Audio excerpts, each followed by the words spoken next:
there's a lesson to be learned there because you've had tremendous amount of success and you didn't wait to figure it all out before you got started, right? Yeah, and I think there's a couple things. So can I break that down for a minute? Yeah, When I think please. through like why people don't get started sometimes, and I'm one of these people, but I've learned to identify and get past it.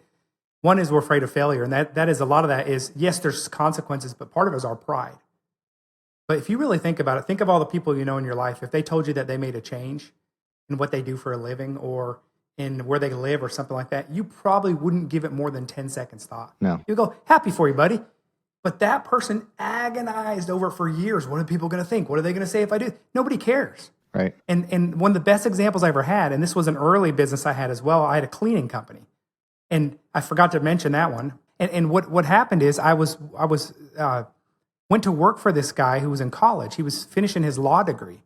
And he was making thousands of dollars a day washing people's windows. And he said, hey, you want to work with me? And I'm like, yeah, show me how you make money. Like, show me how you make cash. Remember growing up poor and like if someone knew how to make cash, like tell me how you did it. So some of my friends were working at the mall or things like that, and they were too proud to ever wash a window. And so I went along with this guy who was paying cash for law school himself, cash. And he's walking through and he knocks on a door. Can I wash your windows? $100. No. Okay. Doesn't care. Rejection. Go tromping through flower beds, knocks on the next door. Yes. No. Yes. Yes. No. Yes. No. And then when he's done, he's got like $2,000 cash sitting there for the last 2 hours of work, 3 hours. And so that taught me, that blew my mind that if you don't really care what everyone else around you thinks and you have a vision that you want to do something, even if it's not glamorous. I mean, washing windows isn't glamorous. Owning a cookie business isn't glamorous. Sometimes having a marketing company isn't glamorous. Right. Like it's not. But it's my calling, my mission, and it's what I'm doing. And so I think having that at an early age, that mindset of, oh, you can just go do it, helps you do it. And then the next thing is from a music standpoint, I was not the most talented musician. And my brother, a year older, was like a virtuoso.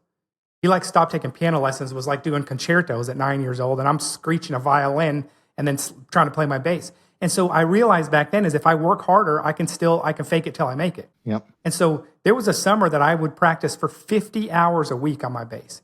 I wanted to play like the Chili Peppers, and I loved Flea from the Chili Peppers.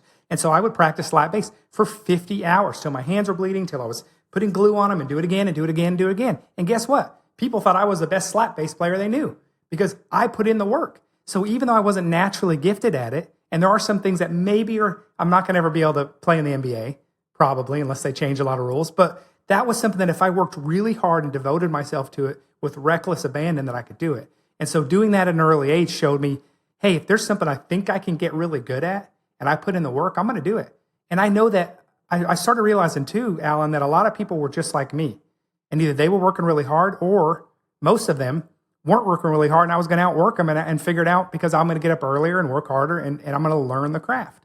And I've never lost that mindset. Like being willing to be a student until you die is probably a good thing. You're always going to be a student. And I tell the kids that intern at our agency, I'm saying, hey, you're about to graduate, congratulations. But if you're going to work in this industry that changes all the time, I hope that you're going to keep that student mindset because you're always going to need it in order to be relevant and to beat the competition.